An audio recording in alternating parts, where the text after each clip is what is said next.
Hello students, कैसे हैं आप सब। तो पिछले वीडियो तक हम अपने चैप्टर 9 हेरिडिटी एंड इवोल्यूशन को कंप्लीट कर चुके हैं। अगर आपने अभी तक उस चैप्टर के सारे वीडियोस नहीं देखे हैं तो ऊपर प्लेलिस्ट की लिंक है, वहां से जाकर के आप सारे वीडियोस को चेक कर सकते हैं। आज के वीडियो से हम स्टार्ट करने जा रहे हैं हमारा न्यू चैप्टर, जो कि केमिस्ट्री का 4th चैप्टर है आपका, carbon and it's compounds. Detail में इस चैप्टर को हम स्टडी करेंगे। कार्बन के जो सारे पॉइंट्स आपके आते हैं, bonding in carbon compounds, allotropy, versatile nature of carbon, organic compounds, homologous series, nomenclature जिसमें आईयूपीएससी नेम भी पढ़ेंगे, उसके बाद isomerism, versatile nature of carbon, ये सारी चीजें, जितनी भी चीजें इस चैप्टर के अंदर आती हैं सबको डिटेल में स्टडी करेंगे और इजीएस्ट वे के अंदर स्टडी करेंगे। मतलब इतना इजीएस्ट वे में स्टडी करेंगे कि पूरे यूट्यूब पर कहीं भी आपको इससे इजी देखने को नहीं मिलेगा। आज का जो हमारा सबसे पहला इनमें से टॉपिक है वो है बॉन्डिंग इन कार्बन कंपाउंड्स, यानी कार्बन कंपाउंड्स के अंदर बॉन्डिंग है वो कैसी होती है। सबसे पहले तो देखिए इसकी हमें जरूरत क्यों है, क्योंकि हम अपनी डेली लाइफ में बहुत सारी ऐसी चीजें हैं जो कार्बन से बनी हुई हैं जिनका हम यूज करते हैं। कार्बन कंपाउंड्स, कंपाउंड का मतलब क्या होता है, आप 9th में पढ़ चुके हैं कि जब 2 और मोर एलिमेंट्स एक दूसरे के साथ कंबाइन होते हैं किसी भी बॉन्ड के थ्रू, तो उनको कहा जाता है कंपाउंड्स। यानी दो से ज्यादा एलिमेंट एक के साथ ऐड हो रहे हैं तो वो क्या बन रहा है, कंपाउंड बन रहा है। और अब कार्बन कंपाउंड जब बोला जा रहा है, इसका मतलब क्या है, कार्बन के साथ कोई दूसरे एलिमेंट्स आकर के बॉन्ड बना रहे हैं। कौन से बॉन्ड बनाएंगे, कोवेलेंट बॉन्ड बनाएंगे। बॉन्ड को भी समझेंगे, बहुत सारे एग्जाम्पल से समझेंगे। इस वीडियो को देखने के बाद बॉन्डिंग से रिलेटेड आपका कोई भी इश्यू है वो नहीं रहेगा, कोई भी कंफ्यूजन है वो नहीं रहेगा। सबसे पहले तो कार्बन का जो एटॉमिक नंबर है वो हमारे पास होता है 6। तो कार्बन का जो एटॉमिक नंबर है वो हमारे पास होता है 6। तो ये जो एटॉमिक नंबर 6 है, इसके बाद इसकी इलेक्ट्रॉन कॉन्फ़िगरेशन है वो क्या होती है, वो भी आप 9th में पढ़ चुके हैं, वो होती है 2 and 4। मतलब इसके आउटरमोस्ट सेल में कितने इलेक्ट्रॉन हैं आप देख सकते हैं, 4 इलेक्ट्रॉन्स इसके आउटरमोस्ट सेल में हैं। मतलब कार्बन कितने बॉन्ड बना सकता है, 4 बॉन्ड ये बना सकता है। तो यहाँ पे 1 2 3 and 4, ये 4 बॉन्ड्स ये बना सकता है। और जो बॉन्ड बनाएगा वो कैसा बनाएगा, कोवेलेंट बॉन्ड बनाएगा। लेकिन चलेंगे इसके ऊपर कोवेलेंट बॉन्ड पे, पर सबसे पहले थोड़ा सा हम बात कर लेते हैं कि ये जो बॉन्डिंग है ये वर्ड है क्या। जैसे कि आपने देखा है कि बहुत सारे जो एलिमेंट्स हैं, और यहाँ पे पिछले 3rd चैप्टर में ही हम पढ़ चुके हैं, मेटल्स और नॉन मेटल्स के बीच जो बॉन्ड बनता है वो आयोनिक बॉन्ड बनता है। यहाँ पे क्या देखा था हमने, जैसे कि आपके पास कोई भी देखिए यहाँ पे एक कंपाउंड है जैसे NaCl, सोडियम क्लोराइड। अब ये बना कैसे हुआ है, ये 2 एलिमेंट से मिलके बना है, एक तो सोडियम और दूसरा क्लोरीन। क्या इन दोनों के बिना सोडियम क्लोराइड का बनना पॉसिबल था, नहीं था। तो कैसे बना होगा, देखिए सोडियम एक एलिमेंट है जिसका एटॉमिक नंबर होता है 11, इसका एटॉमिक नंबर 11 होता है। क्लोरीन एक एलिमेंट है जिसका एटॉमिक नंबर होता है 17, कितना होता है, 17 होता है। इनका इलेक्ट्रॉन कॉन्फ़िगरेशन कितना होता होगा, देखिए इसका तो 11 होता है। सबसे पहले हम क्या लिखते हैं 2, फिर हम क्या लिखते हैं 8, और फिर हम क्या लिखते हैं 1। तो मतलब 8 और 2 कितने हो गए 10, एक और बचा 11। तो टोटल इसके पास कितने इलेक्ट्रॉन थे, 11। ये तो आपको पता है, जितना इसका एटॉमिक नंबर है उतने ही इसके पास इलेक्ट्रॉन है और उतने ही इसके पास प्रोटॉन है। मतलब सोडियम के पास 11 तो क्या है, 11 तो इलेक्ट्रॉन्स है, और 11 ही क्या है, 11 ही प्रोटॉन्स हैं। ये बात तो आपको पता ही है, ठीक। तो 11 इलेक्ट्रॉन थे, पहले सेल में हम 2 भरते हैं, फिर 8 और फिर 1, ठीक है। अब इसका इलेक्ट्रॉन कॉन्फ़िगरेशन क्या है क्लोरीन के लिए, देखिए पहले 2, फिर कितना आ जाएगा 8, और फिर कितने बचते हैं 7। मतलब पहले 2, फिर 8, फिर 7, ये इसका इलेक्ट्रॉन कॉन्फ़िगरेशन है। अब यहाँ पे बात ये होती है, सारे के सारे जिस रूल को फॉलो करते हैं, तो ये हमारे पास ऑक्टेट रूल होता है। ऑक्टेट रूल को सभी एलिमेंट्स हम वो फॉलो करते हैं। मतलब इनके आउटर मोस्ट सेल में कितने इलेक्ट्रॉन्स होने चाहिए, 8 इलेक्ट्रॉन्स होने चाहिए। देखिए यहाँ पे इसके पास तो केवल एक ही इलेक्ट्रॉन है और इसके पास 7 इलेक्ट्रॉन है। अब इनके पास रास्ता क्या बचता है, इनके पास रास्ता ये बचता है कि ये किसी से या तो 7 इलेक्ट्रॉन लेकर के आए या फिर अपना 1 इलेक्ट्रॉन किसी को डोनेट कर दे। दो रास्ते हैं। तो ये 7 इलेक्ट्रॉन अगर किसी से ले आए तो भी इसके पास 8 हो जाएंगे, और ये अपना इलेक्ट्रॉन अगर बाहर निकाल दे तो भी देखिए अब आउटर मोस्ट सेल ये हो जाएगा ये वाला, तो भी 8 इलेक्ट्रॉन इसके पास हो जाएंगे। तो दोनों सिचुएशन में से ये कौन सा काम करे? देखिए यहां पे क्लोरीन के पास देखिए दो रास्ते हैं, या तो ये 1 इलेक्ट्रॉन किसी से ले आए तो भी इसके पास आउटर मोस्ट सेल में यानी इसका ऑक्टेट रूल है वो फॉलो हो जाए, और नहीं तो ये 7 इलेक्ट्रॉन को बाहर निकाले। अब क्या क्लोरीन ऐसी बेवकूफी करेगा? पढ़ चुके हैं हम पहले इस बात को। मेटल, ये एक मेटल है, ये जो सोडियम है ना ये क्या है? एक मेटल, और जो क्लोरीन है वो क्या है? एक नॉन मेटल। ये हम पढ़ चुके हैं पहले। और मेटल और नॉन मेटल्स के बीच जो बॉन्ड बनता है उसको हम क्या बोल देते हैं? आयोनिक बॉन्ड बोल देते हैं। तो आयोनिक बॉन्ड कब बना? जब डायरेक्टली इलेक्ट्रॉन डोनेट कर दिया। समझिएगा बात यहां से। देखिए क्या हुआ, सोडियम के पास 1 इलेक्ट्रॉन एक्स्ट्रा पड़ा हुआ था, कोई काम नहीं आ रहा था, तो सोडियम ने क्या किया? अपना 1 इलेक्ट्रॉन बाहर निकाल दिया। किसको दिया? क्लोरीन को दे दिया, क्योंकि क्लोरीन के पास 1 इलेक्ट्रॉन की जरूरत थी। तो भैया इसने क्या कहा कि मैं अपना 1 इलेक्ट्रॉन का क्या करूंगा? मैं यहां से रिमूव कर देता हूं, और तू क्या कर ले? मेरे 1 इलेक्ट्रॉन को रख ले। तो सोडियम ने अपना 1 इलेक्ट्रॉन क्लोरीन को दे दिया, तो डोनेट हो गया इलेक्ट्रॉन, शेयरिंग नहीं हुई। इलेक्ट्रॉन डायरेक्टली दे दिया। भाई मेरे पास 2 लड्डू थे, मैंने अपना 1 लड्डू किसी को दे दिया, किसी दूसरे को। सिंपल सीधी सी बात है। तो यहां पे एक बॉन्ड बन गया सोडियम के और क्लोरीन के बीच। मतलब ये जो बॉन्ड बना ये 2 इलेक्ट्रॉन से तो बना होगा, एक यहां पे है और दूसरा यहां पे है, लेकिन 1 इलेक्ट्रॉन डायरेक्टली डोनेट कर दिया गया है यहां पे। तो ये जो बॉन्डिंग बनी, भाई सोडियम तो क्या बन गया? Na+ और क्लोरीन क्या बना? Cl-। ये कैसे हुआ? क्योंकि जो इलेक्ट्रॉन डोनेट करता है उस पर कैसा चार्ज आ जाता है? पॉजिटिव आ जाता है, और जो इलेक्ट्रॉन को एक्सेप्ट करता है उसके ऊपर कौन सा चार्ज आ जाता है? नेगेटिव आ जाता है। तो पॉजिटिव और नेगेटिव एक दूसरे को हमेशा क्या करते हैं? अट्रैक्ट करते हैं। तो इसीलिए यहां पे सोडियम और क्लोरीन ने एक दूसरे को अट्रैक्ट किया, और यहां पे जो बॉन्ड है वो बन गया जिसको हमने बोला आयोनिक बॉन्ड। जिसको हमने क्या बोला? Ionic bond. तो हमारे पास आयोनिक बॉन्ड है वो बन गया। ठीक। अब ये जो बॉन्ड था आयोनिक बॉन्ड, ये कार्बन नहीं बना सकता। क्यों नहीं बना सकता कार्बन? कार्बन कितने भी कंपाउंड बना ले, चाहे ये ऑक्सीजन से ऐड हो जाए, चाहे ये हाइड्रोजन से ऐड हो जाए, चाहे ये किसी से भी ऐड हो जाए, पर कार्बन ऐसे बॉन्ड, आयोनिक वाले बॉन्ड बना ही नहीं सकता। क्यों नहीं बना सकता? इसको मैं रफ कर देता हूं, चाहो तो स्क्रीनशॉट ले सकते हो। क्योंकि देखिए कार्बन की जो वैलेंसी है वो 4 है। देखिए कार्बन की कितनी वैलेंसी है? 1 2 3 4। कार्बन के पास 4 इलेक्ट्रॉन है। अब इसको अगर ऑक्टेट रूल को फॉलो करना हो तो ये क्या करे? देखिए अगर ये चाहे, कार्बन अगर ऐसा चाहे कि ये कौन से रूल को फॉलो करे? ऑक्टेट रूल को अगर ये फॉलो करे तो इसको क्या करना पड़ेगा?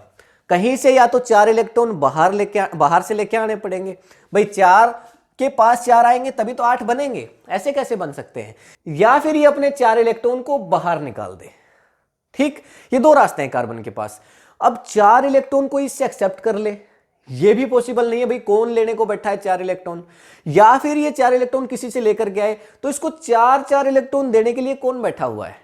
भाई कोई अगर आपसे 10 रुपए मांगे आप दे दोगे, पर कोई बोले कि मेरे पास 10 रुपए है आप 90 दे दो, या मेरे पास 50 है आप 50 और दे दो हमें। भाई इसके पास तो 50% ही तो है, 4 है और 4 और चाहिए 8, मतलब 50% तो है।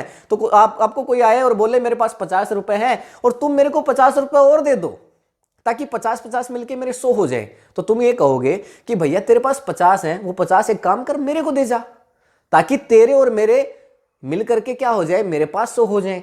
ठीक, तो आप ऐसा काम क्यों करोगे? किसी को क्यों दोगे भाई अपने? तो सीधी सी बात यह है कि कार्बन किसी से 4 इलेक्ट्रॉन मांग के लेके आ नहीं सकता। तो फिर ये क्या रास्ता बचता है? तो फिर ये क्या करेगा? इलेक्ट्रॉन की शेयरिंग करता है। कार्बन क्या करता है? इलेक्ट्रॉन्स को शेयर करेगा। बोलेगा कि मैं ना तो इलेक्ट्रॉन्स को दूंगा ना किसी से इलेक्ट्रॉन को लूंगा।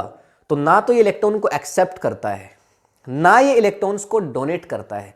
और जब इलेक्ट्रॉन डोनेट नहीं हुआ, जब इलेक्ट्रॉन एक्सेप्ट नहीं हुआ, तो फिर आयोनिक बॉन्ड बनना तो पॉसिबल नहीं है। क्योंकि आयोनिक बॉन्ड कब बनता है? जब या तो इलेक्ट्रॉन को डोनेट कर दिया जाए या फिर इलेक्ट्रॉन को एक्सेप्ट कर लिया जाए। जब इलेक्ट्रॉन डोनेट नहीं हुआ, एक्सेप्ट नहीं हुआ, तो फिर आयोनिक बॉन्ड नहीं बनेगा। तो फिर बॉन्ड बनेगा कौन सा?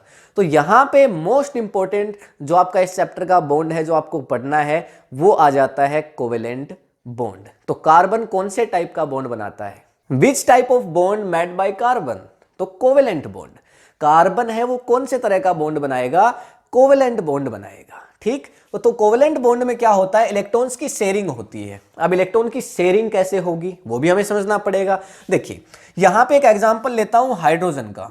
यहां पे एक एग्जांपल लेता हूं, हाइड्रोजन हमारे पास है। अब हाइड्रोजन का एटॉमिक नंबर कितना है? हाइड्रोजन का एटॉमिक नंबर है 1। हाइड्रोजन का एटॉमिक नंबर 1 है। तो इसका इलेक्ट्रॉन कॉन्फिगरेशन कितना होगा? भाई इसका इलेक्ट्रॉन कॉन्फिगरेशन होगा यहां पे केवल हमारे पास 1। इससे ज्यादा तो कुछ है ही नहीं इसके पास, बेचारे के पास कुछ है नहीं, तो इससे ज्यादा होगा कहां से? तो इसके पास इसका इलेक्ट्रॉन कॉन्फिगरेशन ओनली कितना हो जाएगा आपके पास? 1। अब क्या हो, देखिए इसके पास तो पहले से एक इलेक्ट्रॉन है। अब ये अपने एक इलेक्ट्रॉन को डोनेट करे। भाई हाइड्रोजन के पास एक तो इलेक्ट्रॉन है और एक ही क्या है? प्रोटॉन है।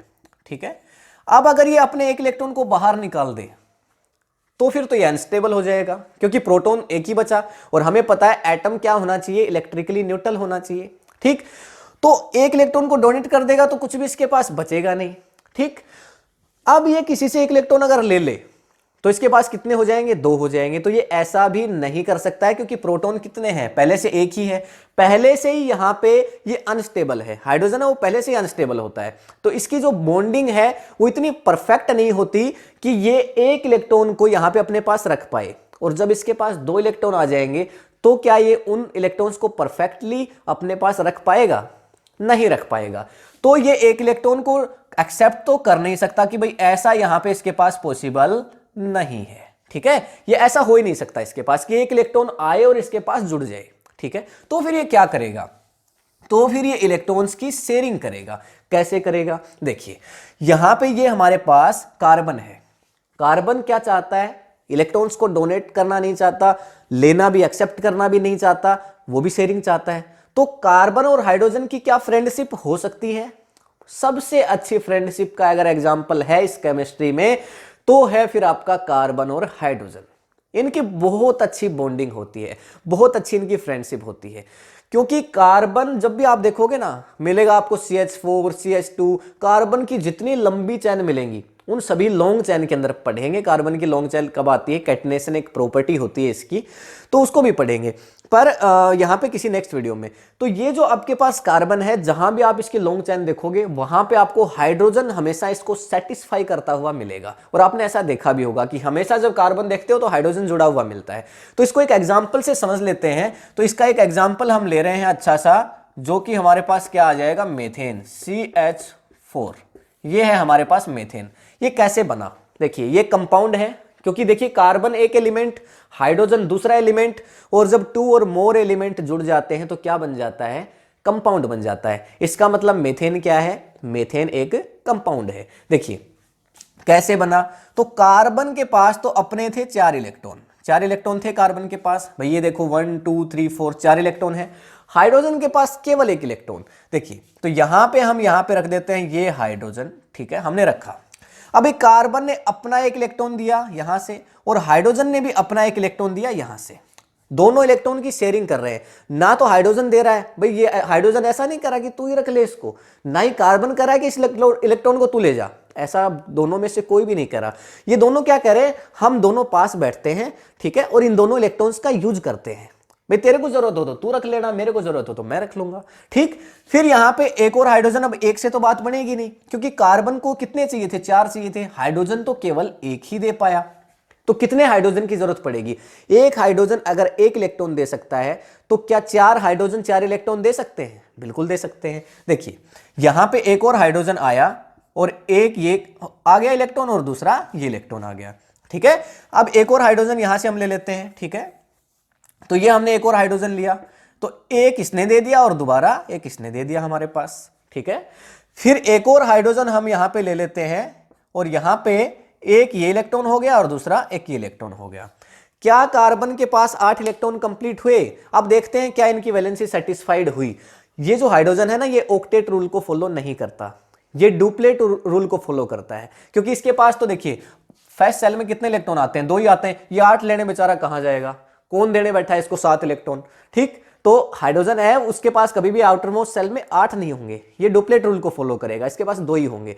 ठीक, तो 2 आ गए देखिए इसके पास। तो यहां पे हाइड्रोजन ये वाला सेटिस्फाई, इस हाइड्रोजन की देखोगे ये वाला हाइड्रोजन भी यहां से सेटिस्फाई, ये वाला हाइड्रोजन देखोगे ये वाला हाइड्रोजन भी यहां से सेटिस्फाई, और इस वाले हाइड्रोजन की देखोगे तो ये वाला हाइड्रोजन भी सेटिस्फाई। सारे हाइड्रोजन के पास 2-2 इलेक्ट्रॉन आ गए हैं, सारे हाइड्रोजन सेटिस्फाई हो चुके हैं। बचा कौन? कार्बन।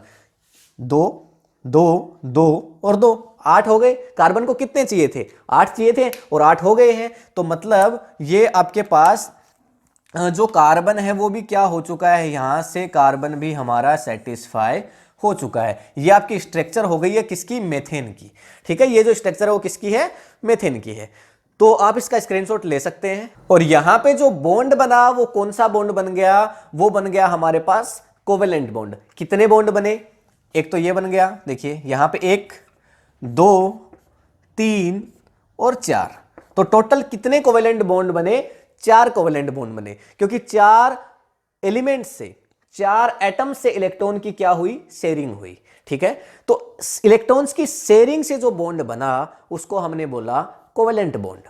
और जब इलेक्ट्रॉन डायरेक्टली डोनेट कर दिया जाता है, ठीक, तब कौन सा बनता है? आयोनिक बॉन्ड, जैसा कि सोडियम क्लोराइड में हुआ था, NaCl में हुआ था। ठीक, तो यहां पे जो बॉन्ड बना है वो हमारा कोवेलेंट बॉन्ड है। और कार्बन सभी कंपाउंड के पास हमेशा कोवेलेंट बॉन्ड बनाता है, कभी भी ये आपका आयोनिक बॉन्ड नहीं बनाएगा, क्योंकि ये बेचारा इलेक्ट्रॉन डायरेक्ट डोनेट कर ही नहीं सकता।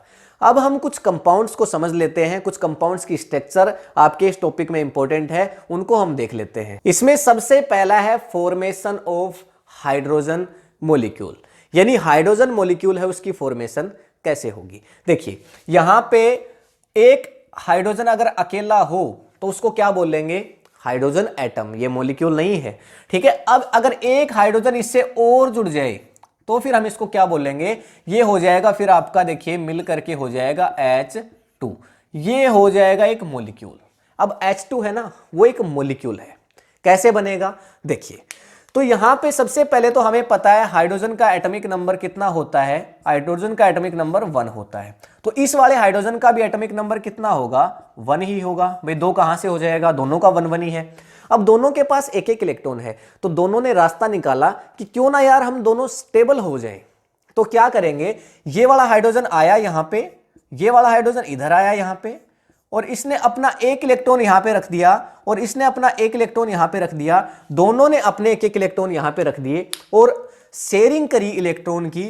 तो यहां पे देखिए ये वाला हाइड्रोजन स्टेबल हुआ, यहां से ये वाला हाइड्रोजन भी स्टेबल हुआ, और ये हमारे पास क्या बन गया? इन दोनों के बीच कोवेलेंट बॉन्ड बन गया। मतलब हाइड्रोजन और हाइड्रोजन के बीच ये जो बॉन्ड बना, इसको हम क्या बोल सकते हैं? यहां पे इसको हम बोल सकते हैं कोवेलेंट बॉन्ड।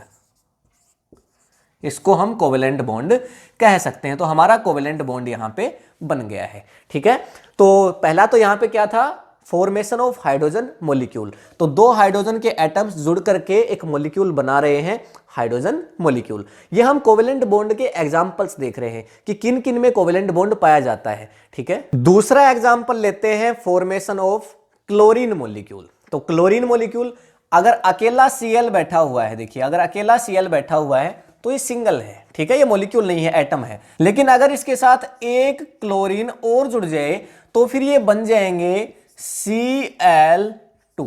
अब ये बन गया एक मॉलिक्यूल। कैसे बनेगा? देखिए क्लोरीन का एटॉमिक नंबर कितना होता है? 17 होता है, हम जानते हैं। तो क्लोरीन का एटॉमिक नंबर होता है 17। ठीक है, अच्छा इसका इलेक्ट्रॉन कॉन्फिगरेशन कितना होगा? 2 8 10, बचे कितने? 7। तो ये 7 आ जाएगा। अच्छा इस क्लोरीन के लिए ऐसा हुआ तो इसके लिए भी ऐसा ही होगा। भाई सेम टू सेम यहां पे दूसरा भी कौन है? क्लोरीन है। इसका एटॉमिक नंबर भी कितना है? 17 है, और इलेक्ट्रॉन कॉन्फिगरेशन भी क्या होगा? 2 8 एंड 7, सेम टू सेम होगा। भाई क्लोरीन इधर से आएगा, क्लोरीन इधर से आएगा, दोनों एक दूसरे के साथ जुड़ेंगे। अब देखो 7 इलेक्ट्रॉन इसके पास है, 7 इलेक्ट्रॉन ही इसके पास है। कितने इलेक्ट्रॉन की शेयरिंग की जरूरत है? केवल एक इलेक्ट्रॉन की शेयरिंग की जरूरत है। देखिए तो ये वाला जो क्लोरीन है वो हमारे पास आएगा, यहां से क्लोरीन है वो आया, आ गया हमारे पास क्लोरीन। ठीक है, और यहां से भी एक और क्लोरीन हमारे पास आया, ये आ गया क्लोरीन। कितने इलेक्ट्रॉन की शेयरिंग होनी है? एक ये इस वाले क्लोरीन ने दिया और एक इस वाले क्लोरीन ने दिया, दोनों ने एक एक इलेक्ट्रॉन को दे दिया। इलेक्ट्रॉन्स की शेयरिंग कर ली आराम से।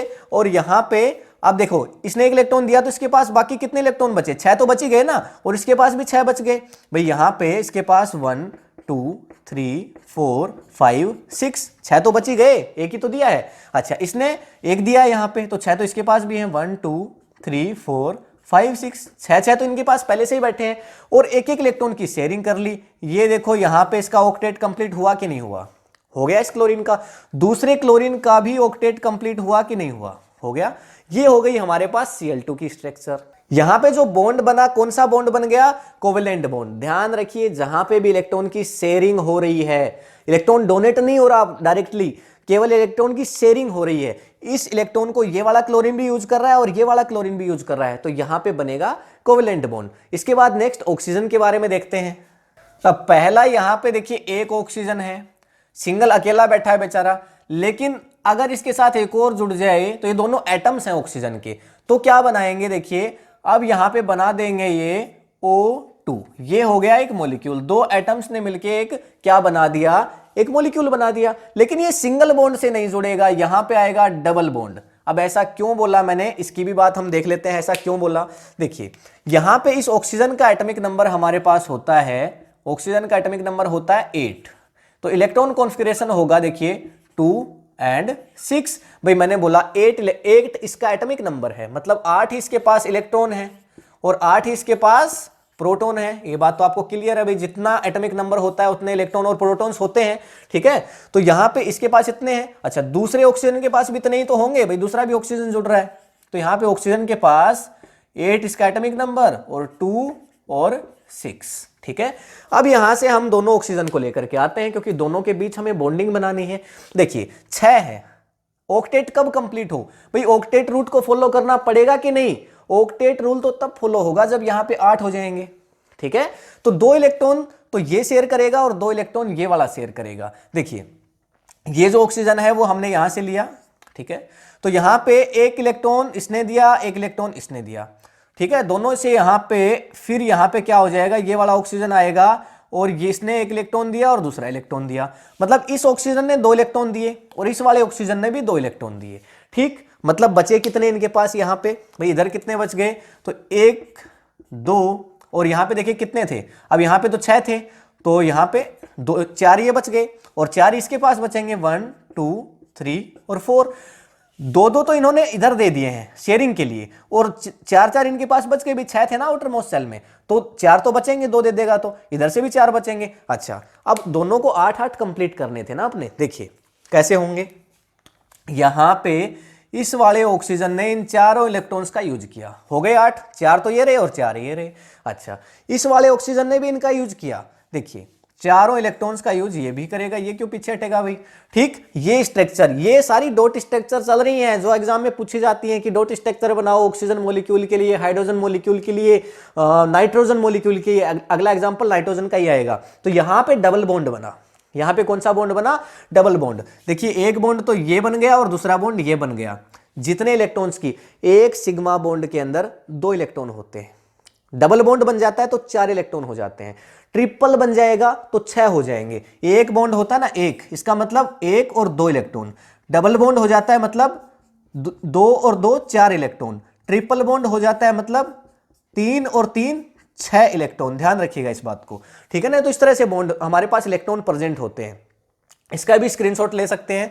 अब इसके बाद अब नाइट्रोजन बॉन्ड को देखिए कैसे फॉर्म करेंगे। तो यहां पे हमारे पास एक है नाइट्रोजन का एटम, अब दूसरा है यहां पे, ये 3 बॉन्ड बनाएगा, एक से नहीं जुड़ेगा। दूसरा है नाइट्रोजन का एटम और ये मिलकर के क्या बना देंगे, देखिए यहां पे एक मॉलिक्यूल बना देंगे नाइट्रोजन का। कैसे बना समझना पड़ेगा। देखिए सबसे पहले नाइट्रोजन का एटॉमिक नंबर कितना होता है, बहुत ही आसान है। देखिए नाइट्रोजन का एटॉमिक नंबर होता है 7, इलेक्ट्रॉन कॉन्फ़िगरेशन कितना होगा 2 और 5, भाई 7 ही हैं, 2 ये आ गए 5 ये आ गए। अच्छा, इस नाइट्रोजन के लिए एक के लिए हमने रखा, दूसरे नाइट्रोजन के लिए क्या होगा, ठीक ऐसा ही होगा, सेम होगा। तो यहां पे 2 और 5, ठीक है। अब देखिए 5 इसके पास, 5 इसके पास। ऑक्टेट रूल को अगर फॉलो करना है तो कितने चाहिए, 8 चाहिए। देखिए तो यहाँ पे 3 ये वाला देगा और 3 ये वाला देगा। तो यहाँ पे हम ये नाइट्रोजन को लेकर के आए इधर से, तो ये आया यहाँ पे हमारे पास नाइट्रोजन, तो 3 इसने दिए, 1 2 3, 3 इलेक्ट्रॉन दे दिए इसने। ये वाला एक और नाइट्रोजन इधर से आया, इसने भी कितने दे दिए, यहाँ पे 1 2 और 3, 3 इस वाले नाइट्रोजन ने दे दिए। तो बचे कितने भाई, इसके पास यहाँ पे 3 दे दिए तो 2 बचे, तो यहाँ पे 1 और 2। इस नाइट्रोजन के पास कितने बचे, 3 दिए तो 2 बचे भाई, आउटर मोस्ट सेल में 5 ही तो थे, 3 दे दिए तो कितने बचे, यहाँ पे 2 और बच गए। तो यहाँ पे टोटल 8 हुए कि नहीं हुए आप देख सकते हो, 8 हो गए, 2 तो ये रहे, 6 ये रहे। इस वाले के पास टोटल 8 हुए कि नहीं हुए, ये 6 और यहाँ पे 2, टोटल 8 इसके पास हो गए। तो ये स्ट्रक्चर हो गई नाइट्रोजन की, ठीक है। तो नाइट्रोजन का मॉलिक्यूल इस तरह से फॉर्मेशन होता है अगर यहाँ पे पूछा जाए। इसके बाद आती है फॉर्मेशन ऑफ वाटर मॉलिक्यूल। तो वाटर का फॉर्मूला हमारे पास कितना होता है, वाटर का फॉर्मूला हमारे पास होता है H2O, ये हमारे पास वाटर का फॉर्मूला होता है। अच्छा, अब देखिए यहाँ पे 2 तो हाइड्रोजन है और 1 ऑक्सीजन है। तो यहाँ पे हमारे पास एक हाइड्रोजन तो ये रहा, ठीक है, और एक हाइड्रोजन ये रहा, और यहाँ पे हमारे पास आ गया एक ऑक्सीजन, ठीक है। अब ऑक्सीजन कितने बॉन्ड बना सकता है, 2, क्योंकि थोड़ी देर पहले हमने देखा है कि ऑक्सीजन का एटॉमिक नंबर कितना था, 8, इलेक्ट्रॉन कॉन्फिगरेशन कितना था, 2 और 6। हाइड्रोजन का एटॉमिक नंबर कितना होता है, 1, तो इसका इलेक्ट्रॉन कॉन्फिगरेशन ओनली 1, आगे कुछ है ही नहीं, ठीक है। तो यहां पे इसको तो 1 चाहिए और इसको कितने चाहिए, 2 चाहिए। तो भाई हाइड्रोजन को इलेक्ट्रॉन की शेयरिंग करनी है, तो ऑक्सीजन तो यहां पे डायरेक्टली इलेक्ट्रॉन्स को एक्सेप्ट कर सकता है। भाई 6 है इसके पास, 2 इलेक्ट्रॉन अगर कोई इसको दे दे तो यहाँ पे क्या हो जाए, यहाँ पे इसके पास 8 हो जाए, इसको तो मजा आ जाए, बहुत बढ़िया हो जाए इसके लिए तो। लेकिन हाइड्रोजन के पास 1 इलेक्ट्रॉन है, दे कहां से दे, ना तो हाइड्रोजन डोनेट कर सकता है ना हाइड्रोजन एक्सेप्ट कर सकता है। तो कौन सा बॉन्ड बनाता है, ये कोवेलेंट बॉन्ड बनाता है। तो अब यहाँ पे ऑक्सीजन को बोलेगा कि भाई हाइड्रोजन ऐसा है, अगर मेरे साथ फ्रेंडशिप करनी है तो तुझे कोवेलेंट बॉन्ड बनाना पड़ेगा, ठीक है। तो यहाँ पे देखिए क्या होगा, 1 इलेक्ट्रॉन तो इस हाइड्रोजन ने दिया अपना, ये इलेक्ट्रॉन दे दिया, और दूसरा इलेक्ट्रॉन किसने दिया अपना, यहां पे 1 इलेक्ट्रॉन ऑक्सीजन ने दिया, ठीक है। और ठीक ऐसे यहां पे हुआ, ऑक्सीजन ने 1 इलेक्ट्रॉन इधर दिया और 1 इलेक्ट्रॉन इधर दिया, मतलब 1 हाइड्रोजन ने दे दिया और 1 ऑक्सीजन ने दे दिया। तो अब देखो 2 बॉन्ड हो गए, तो मतलब 1 बॉन्ड इनके बीच बन गया। तो हाइड्रोजन के पास कितने बॉन्ड इलेक्ट्रॉन हो गए, 2। इस हाइड्रोजन के पास भी कितने इलेक्ट्रॉन हो गए, 2।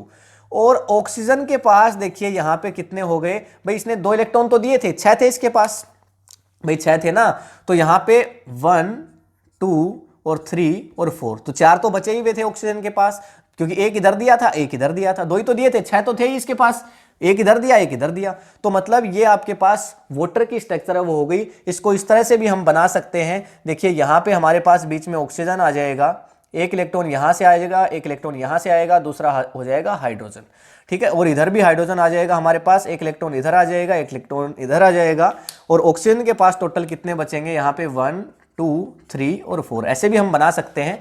तो यहाँ पे देखिए हाइड्रोजन के पास हाइड्रोजन सेटिस्फाई, ये वाला हाइड्रोजन है वो सेटिस्फाई, और यहाँ पे ऑक्सीजन है वो भी सेटिस्फाई, देखिए सेटिस्फाई हो गया, ठीक है। तो इस तरह से भी हम इसको बना सकते हैं और ऐसे भी बना सकते हैं, पर इलेक्ट्रॉन की जो बॉन्डिंग है वो बिल्कुल सही नजर आनी चाहिए। बॉन्ड कौन सा बना, कोवेलेंट बॉन्ड बना। तो ये जो सारे एग्जांपल्स थे ये किसके एग्जांपल थे, कोवेलेंट बॉन्ड के एग्जांपल थे। तो ये आपका कंसेप्ट था बॉन्डिंग इन कार्बन कंपाउंड्स। हमने देख लिया कि कार्बन कंपाउंड्स के बीच जितने भी बॉन्ड बनते हैं वो बनते हैं कोवेलेंट बॉन्ड। कार्बन कभी भी इलेक्ट्रॉन को डोनेट नहीं कर सकता, एक्सेप्ट नहीं कर सकता, केवल इलेक्ट्रॉन को शेयर कर सकता है, जैसे कि हमने थोड़ी देर पहले मेथेन के अंदर देखा था CH4 के अंदर, ठीक है। तो हाइड्रोजन के साथ क्या किया था, और हाइड्रोजन है ये भी हमें पता चल गया, हाइड्रोजन एक बहुत अच्छा फ्रेंड है कार्बन का। इन दोनों की फ्रेंडशिप है वो बहुत बढ़िया है, क्योंकि ये दोनों ही क्या चाहते हैं, इलेक्ट्रॉन की शेयरिंग करना चाहते हैं। तो ये था आपका सिंपल आज का वीडियो। नेक्स्ट वीडियो के अंदर हम एलोट्रोफी को डिस्कशन करेंगे कि एलोट्रोप्स ऑफ कार्बन क्या है। ये आपका कार्बन के अंदर जो बॉन्डिंग है वो आपको समझ आई होगी, आई होप। अगर ये वीडियो आपको पसंद आया है तो इस वीडियो को लाइक करिए, इस वीडियो को शेयर करिए अपने सभी फ्रेंड्स के साथ, और अगर आपने अभी तक इस चैनल को सब्सक्राइब नहीं किया है तो कर लीजिए। ठीक इसी तरह से सारे वीडियोज आते रहेंगे, बेल आइकन को प्रेस कर लीजिए ताकि सारे नोटिफिकेशंस आपको मिलते रहें। मिलेंगे नेक्स्ट वीडियो में, तब तक के लिए thank you, have a nice day.